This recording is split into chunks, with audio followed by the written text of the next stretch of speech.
Previous క్లాసుల్లో మనం components are parts of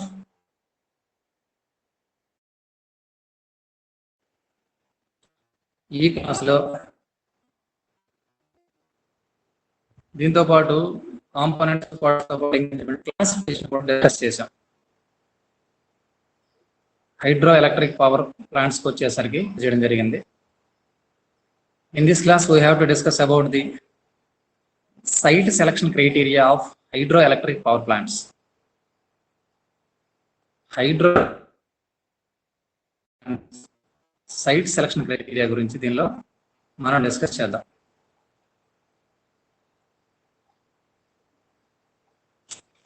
why the site selection criteria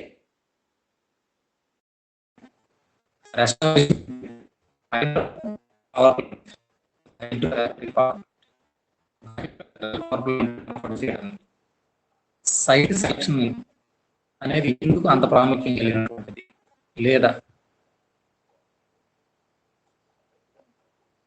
hydro electric power plant నిర్మించే ప్రాంతంలో ఉండే ఏ ఫ్యాక్టర్స్ ఆ ప్లాంట్ పైన ఇంపాక్ట్ చూపిస్తాయి, ప్రభావితం చేస్తాయి. నాకు సిగ్నల్ కట్ అయింది, don't leave the class.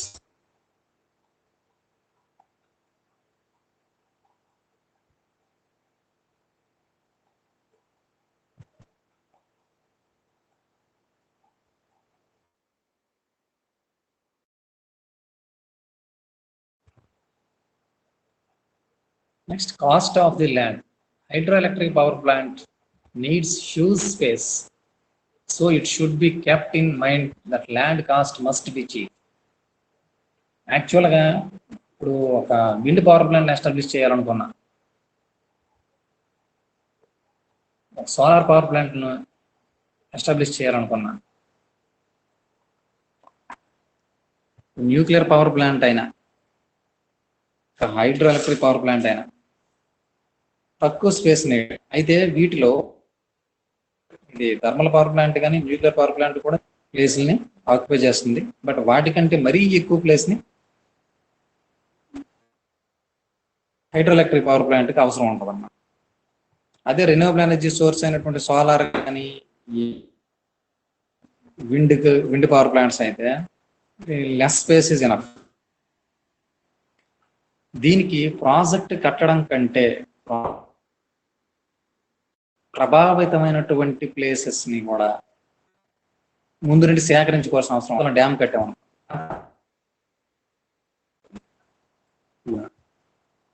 A villages భాగంలో విలేజెస్ ఏవైతే ఉన్నాయో అవన్నీ సబ్మిట్. సో ఏ ప్రాంతం డ్యూ టు ద కన్స్ట్రక్ట్ అయ్యో ఆ ప్లేసెస్ అన్ని డ్యామ్ అండర్లోకి తీయడం కోసం ప్రజలందరినీ వికేట్ చేయాల్సిన అవసరం ఉంటుంది. వికేట్ తొందరగా ఒప్పుకోరు. They lose their lands. Second, they are sentimentally attached with that places.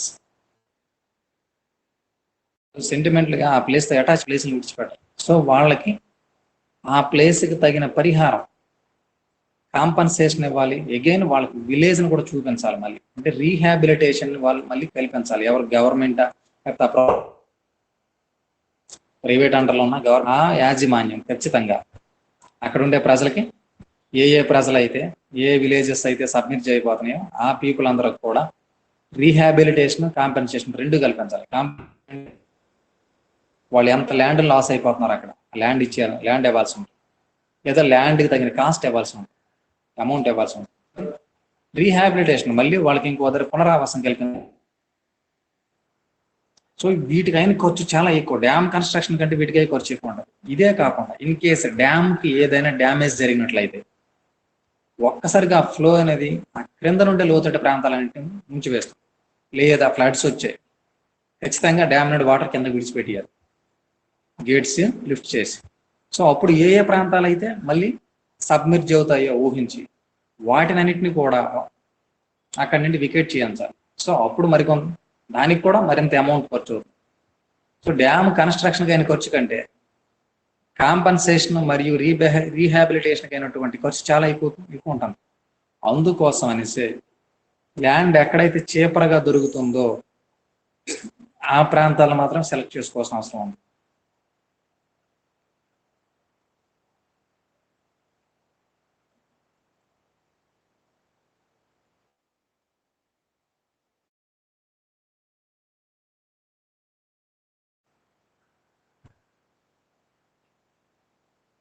Transportation facility. ఇప్పుడు నదులు అడవుల్లో నుండి ప్రయాణిస్తుంటాయి. అక్కడైతే కాస్ట్ చీపర్గా ఉంటుందని చెప్పేసి మనం దాన్ని సెలెక్ట్ చేసుకోకూడదు. కారణం ఏంటంటే అక్కడికి కన్స్ట్రక్షన్కి అయినటువంటి ఎక్విప్మెంట్ ఏదైతే ఉందో ఆ ఎక్విప్మెంట్ని ట్రాన్స్ఫర్ చేయడానికి మనకు కన్వీనియంట్గా ఉండాలి. మనం కొన్నింటిని పూర్తిగా ఇన్ డెప్త్ తీసుకుని అనుకోండి డెసిషన్ చీపర్ కాస్ట్ కావాలంటే అడవులు గవర్నమెంట్ అండర్లో ఉంటాయి, ఈజీగా దొరికేస్తాయి కదా అక్కడ కన్స్ట్రక్ట్ చేస్తే. సో అక్కడికి మెటీరియల్ ట్రాన్స్పోర్టేషన్ ఎలా? So transportation facility is also a factor for site selection of hydro electric power plant. మంచి ట్రాన్స్పోర్టేషన్ ఫెసిలిటీ ఉన్నటువంటి ప్రాంతాన్ని సెలెక్ట్ చేసుకోవాలి, అక్కడ ఎక్విప్మెంట్ ఫిక్స్ చేయడం. నెక్స్ట్ వన్స్ ఎస్టాబ్లిష్మెంట్ అయిన తర్వాత కూడా దాన్ని మెయింటైన్ చేయడం కోసం అక్కడ ఎంప్లాయీస్ వర్కర్స్ కోసం కూడా ట్రాన్స్పోర్టేషన్ అనేది ఈజీగా ఉండాలి.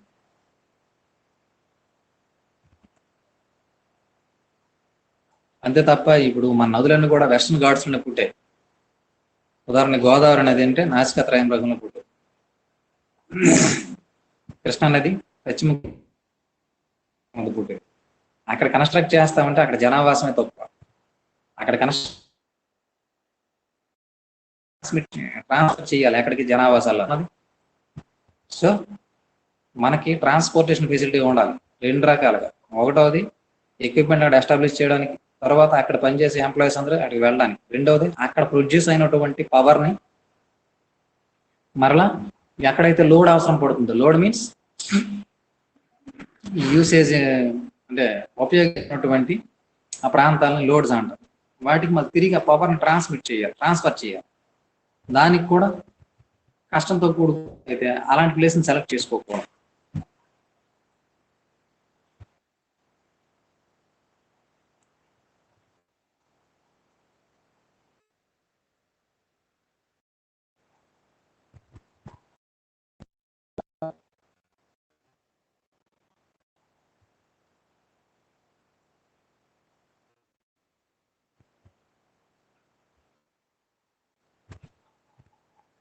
Distance from the load centers. Already we discussed. Power plant should be set up near the load centers. This will reduce the cost of maintenance of transmission line. If it is located away from the load centers, more lines are required to supply the power. Already last point lo దీన్ని కూడా discuss చేసి జరిగింది. మనం power production చేస్తాం, but power production దేనికోసంకి? Load centres పంపించాలి. Load centres పంపించినప్పుడు అవి ఫార్ ఎవర్ డిస్టెన్స్ ఎక్కువ దూరంలో ఉన్నాయనుకోండి, వాటిని మనం మెయింటెనెన్స్ కాస్ట్ ఎక్కువైపోతుంది. Distance from the load centres, ఎక్కడికైతే పవర్ రిక్వైర్మెంట్ ఉందో వాటి నుండి తక్కువ డిస్టెన్స్ పోవాలి.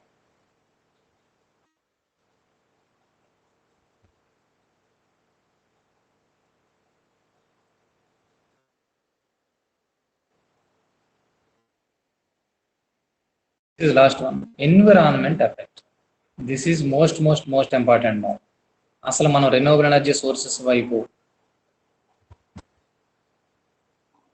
పరిగెత్తడానికి కారణం ఏంటంటే మన ఎన్విరాన్మెంట్ పైన ఏవైతే ట్రెడిషనల్ ఎనర్జీ సోర్సెస్ ఉన్నాయో వాటి ఇంపాక్ట్ చాలా ఉంది. దానివలన మన జనజీవనం కూడా ఇబ్బందులకు గురి కావాల్సి వస్తుంది. ఎన్విరాన్మెంట్ ఎఫెక్ట్ ఏ విధంగా? Hydro project submerges large area and many villages. So the environment effect should also be considered. నేను ఆల్రెడీ ఇంతకు ముందు దీనిని కాస్ట్ విషయంలో ఎక్స్ప్లెయిన్ చేయడం జరిగింది. చాలా ఎక్కువ area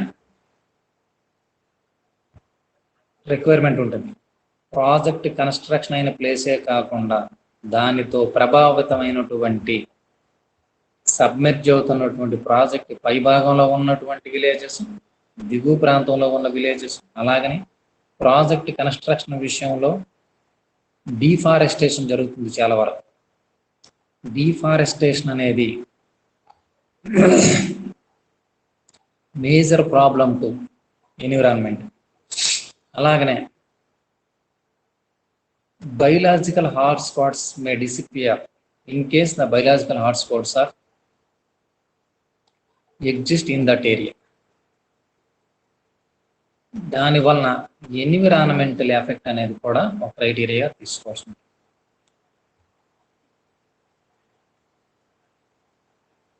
these 8 are site selection criteria. అయితే ఇప్పుడు సైట్ సెలక్షన్ క్రైటీరియా చెప్పాను. దీనివల్ల అడ్వాంటేజ్ డిసడ్వాంటేజెస్ మీరు చెప్పాలి. ఇంత క్లాస్ ఉన్నారు కదా, చెప్పండి. ఫస్ట్ అడ్వాంటేజెస్ చెప్పండి, తర్వాత డిసడ్వాంటేజెస్ కదా.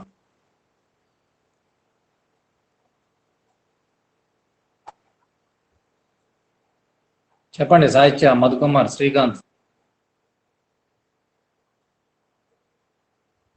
శివకుమార్ చెప్పండి. What are the disadvantages of hydro electric power plants? Disadvantage వద్దు, ఎప్పుడైనా అడ్వాంటేజ్ ముందు చెప్పుకుందాం. ముందు మంచి చెప్పి తర్వాత చెడు చెప్తాం. డిసడ్వాంటేజ్ అనం వాటిని లిమిటేషన్స్ అని చెప్తాం, పరిమితులు. మనకు ఫస్ట్ అడ్వాంటేజెస్ ఏంటి చెప్పండి.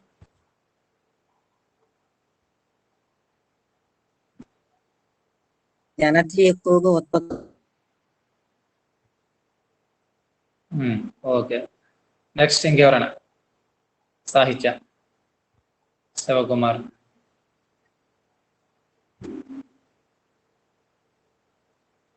Any of you? First of all మనం చెప్పుకునేది ఏంటంటే, ఫస్ట్ది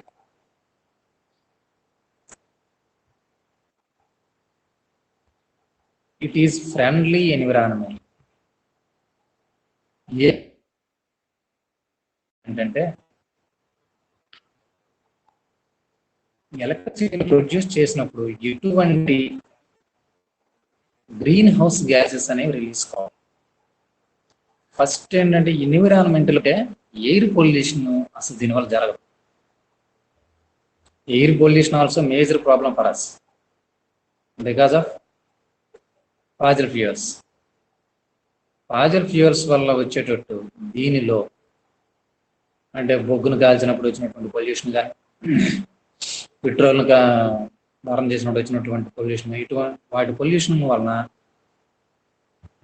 ఫస్ట్ మంతాలుగా ఎయిర్ పొల్యూట్ అయిపోతుంది. తద్వారా విపరీతమైనటువంటి అనారోగ్య సమస్యలు వస్తాయి. కానీ హైడ్రో ఎలక్ట్రిక్ పవర్ ప్లాంట్లో రిలీజ్ అయినటువంటి బై ప్రొడక్ట్స్ ఏవైనా ఉన్నా వాటి వల్ల ఎన్విరాన్మెంటల్ పొల్యూషన్ జరగదు. అటువంటి బై ప్రొడక్ట్స్ ఏవి ఉండవు, దానివల్ల ఎన్విరాన్మెంటల్ పొల్యూషన్ అనేది జరగదు. ఇది ఫస్ట్ పాయింట్. దట్ మీన్స్ ఇది వన్స్ ఎస్టాబ్లిష్ అయిపోతే మాత్రం ఎన్విరాన్మెంటల్ ఫ్రెండ్లీ ఎనర్జీ. రెండవది, ఫ్యూయల్ కాస్ట్ ఈస్ జీరో.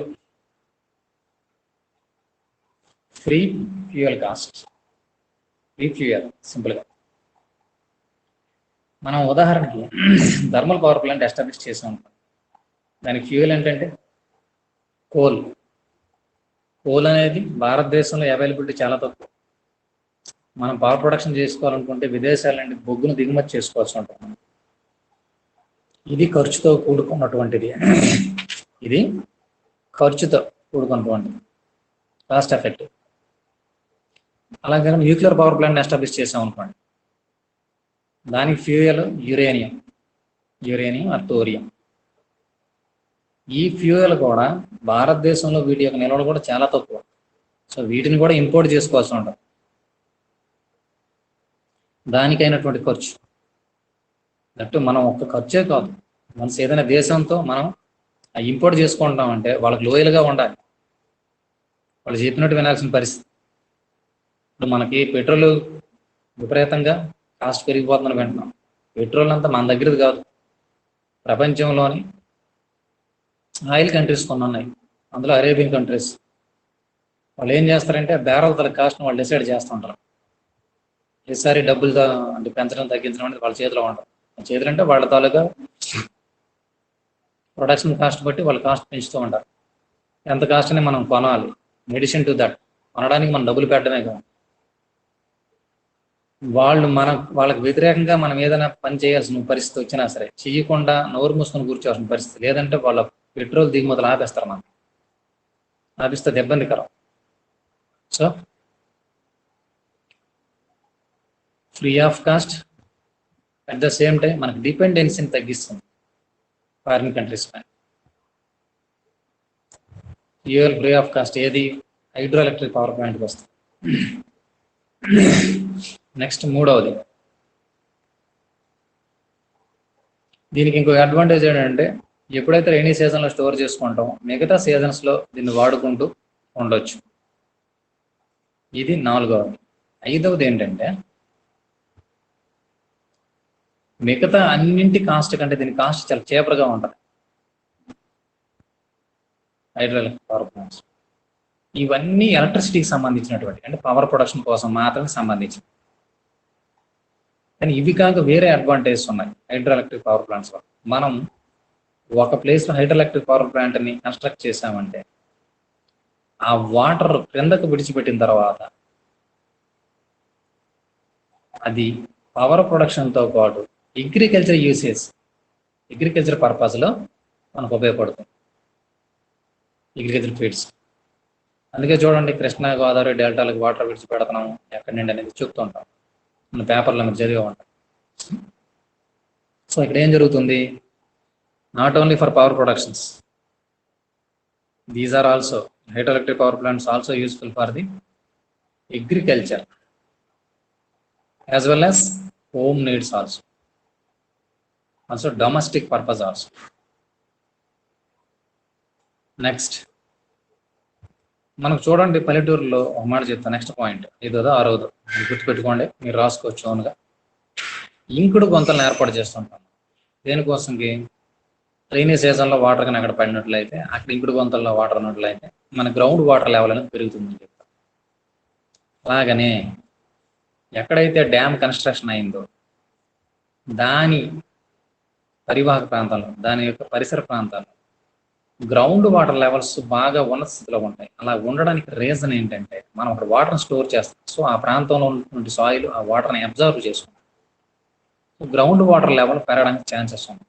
చాలా వరకు సమ్మర్లో చాలా ఊర్లు అనేవి వాటర్ స్కేర్సిటీతో కొట్టుకుంటాయి. కారణం ఏంటంటే వాడి గ్రౌండ్ వాటర్ లెవెల్ పడిపోతుంది వచ్చేసి.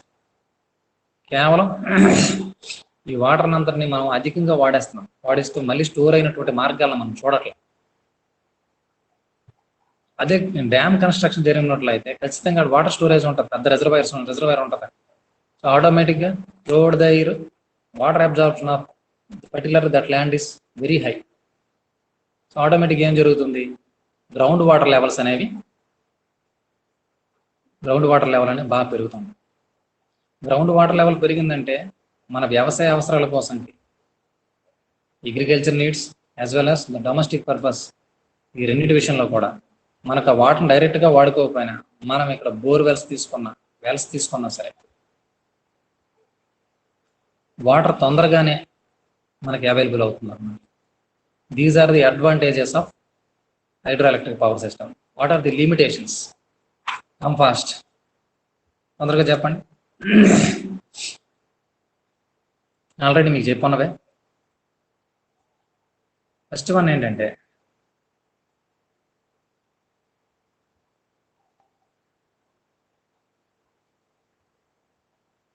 ఈ హైడ్రో ఎలక్ట్రిక్ పవర్ ప్లాంట్ని కన్స్ట్రక్ట్ చేస్తున్నాం అంటే ఎక్కువ కాస్ట్తో కూడుకున్నట్టుంది. కేవలం డ్యామ్ కన్స్ట్రక్షనే కాదు, డ్యామ్ కన్స్ట్రక్షన్తో పాటు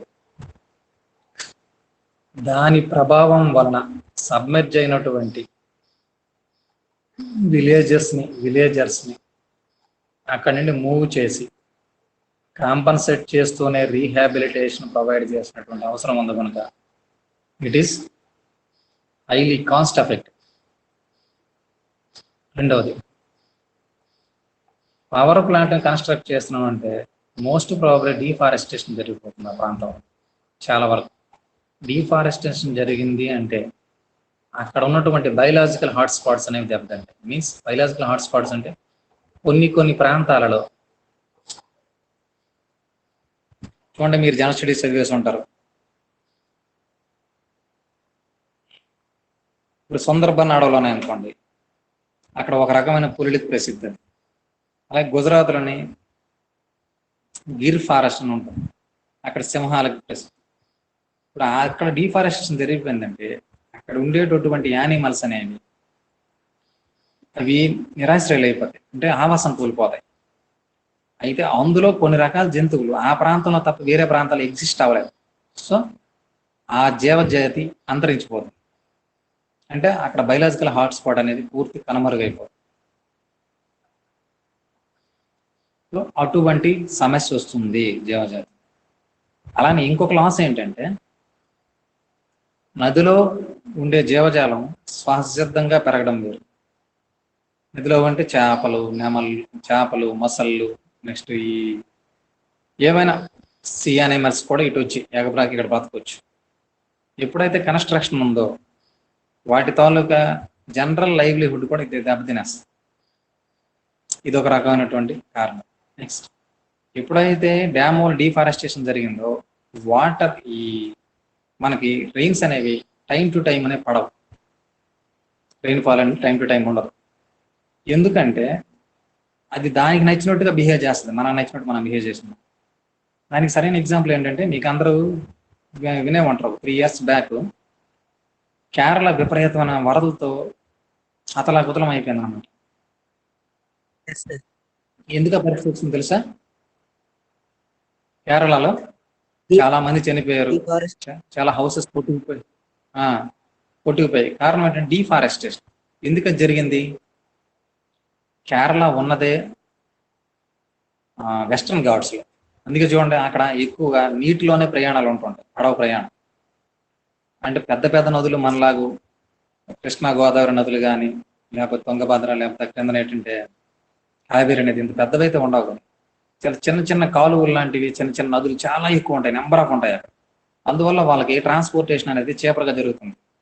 అట్ ద సేమ్ టైము అక్కడ దొరికినంత వనమూలికలు కానీ, లేకపోతే అక్కడ దొరికినటువంటి సుగంధ ద్రవ్యాలు అంటామా, అవి మరి ఎక్కడ దొరకవు, కేవలం అక్కడే అవైలబుల్ ఉంటాయి. మానవుడు అవసరాలను తీర్చడానికి ఇవన్నీ ఉన్నాయి, నదులు కానీ, అడవులు కానీ, ఏవైనా. కానీ ఆశని, దురాశని, అత్యాశని అయితే తీర్చలేదు. సో వీళ్ళు ఏం చేస్తున్నారంటే స్వార్థ ప్రయోజనాలకు వెళ్ళి నరికి వేస్తున్నారు అన్నమాట అడవులు. ఏం జరిగేవి? నైరుతి ఋతుపవనాలు వచ్చి సముద్రంలో నీటిని తీసుకొని అక్కడ అడవులకు అడ్డుకోవడం వల్ల అడవుల్లో వర్షించేవి. వీళ్ళు ఎప్పుడైతే అడవులు ఎక్కువగా కొట్టారో అవి వచ్చి ఈ కేరళ స్టేట్ మీదకి వచ్చి చల్లబడిపోయి అక్కడ విపరీతంగా వర్షాలు పడడంతో చాలా మంది చచ్చిపోవడం జరిగింది. సో మనకు కావాల్సింది ఏంటంటే, ఎప్పుడైనా డిఫారెస్టేషన్ వల్ల లాస్ ఎంత లాస్ ఉంటుంది. ఇండైరెక్ట్ గా లాసెస్ అనేవి పక్షులకి, వాటర్ యానిమల్స్ కి జరుగుతుంది. డైరెక్ట్ ఇంపాక్ట్ కూడా మన మీద కనిపిస్తుంది అన్నట్టు. కనుక ఎట్టి పరిస్థితుల్లో కూడా ఎన్విరాన్మెంటల్ ఫ్రెండ్లీగా ఉండేటటువంటి రిన్యూవబుల్ సోర్సెస్ ని మనం సెలెక్ట్ చేసుకోవాలి. ఉదాహరణకు ఒక సోలార్ పవర్ ప్లాంట్ పెట్టామనుకోండి, అది ఎంత ఏరియాలో పెడతామో ఆ ఏరియానే కొనుక్కుంటే సరిపోతుంది. అదే ఈ హైడ్రల్ పవర్ ప్రాజెక్ట్ అనుకోండి, అది పెట్టిన ప్లేసే కాకుండా దానివల్ల ప్రభావితం ప్లేస్ చాలా ఎక్కువ ఉంటుంది. అది ఇక్కడ ఇబ్బందికరమైన పరిస్థితి.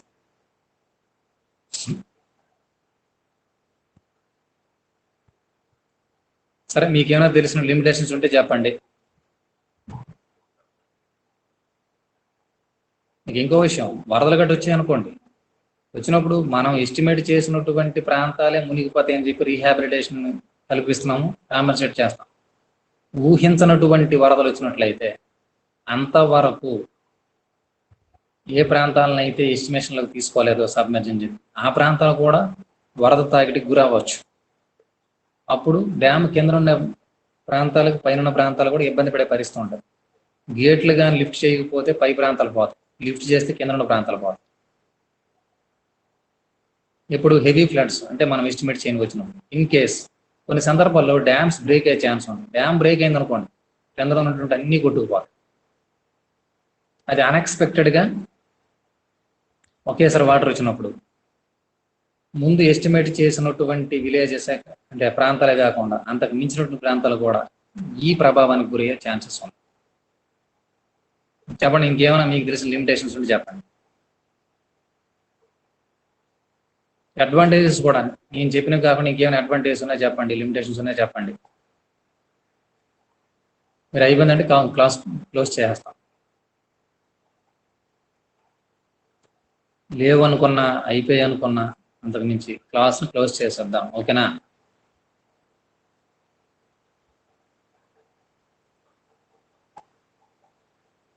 Any doubts? మీరేం చెప్పకపోతే సార్, వరదలు వచ్చినప్పుడు మరీ ఎక్కువగా అన్ని గేట్స్ ఓపెన్ చేయరు కదా, ఓన్లీ 3 or 4 గేట్స్ మాత్రమే చేస్తారు. చేస్తుంటారు. యాక్చువల్గా ఏంటంటే వరదలు వచ్చినప్పుడు కంటిన్యూస్ గా అబ్జర్వేషన్ ఇంజనీర్స్ అక్కడే ఉంటారు. ఇన్ కేస్ అన్ఎక్స్పెక్టెడ్ ఫ్లో వస్తే దాని తల పర్యవసానాలు తీవ్రంగా ఉంటాయి. మీకు గుర్తుందో లేదో, మన ఆంధ్రప్రదేశ్ విద్యార్థులు ఇంజనీరింగ్ కాలేజీలో ఒకసారి టూర్ కోసం వెళ్ళినప్పుడు నార్థన్ స్టేట్స్ లో ఉన్నటువంటి ఆ రివర్ విషయంలో కూడా వాళ్ళు ఫోటోలు తీసుకుంటే ఒక్కసారిగా వచ్చేసింది. అక్కడ అఫ్కోర్స్ వాళ్ళు అలారం రోగించారో వాళ్ళ తప్పు అయితే లేదు.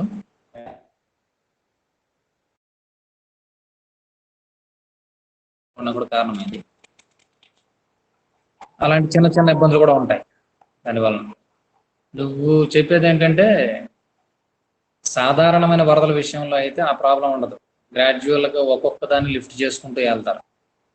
అసాధారణంగా జరిగే ఇప్పుడు కేరళ లాంటి వరదలు గడ్డ అయ్యాయి అనుకోండి, దానికి ఎన్ని గేట్లు వచ్చినా పైన ఎటువంటి ఫ్లో ఉంటుందో కింద కూడా అంతకు మించిన ఫ్లో ఉంటుంది. సో అది ఇబ్బందికరం.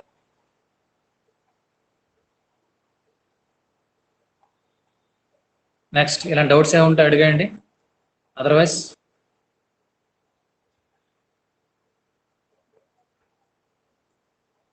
I will close this session. No doubts? Thank you for coming to the class.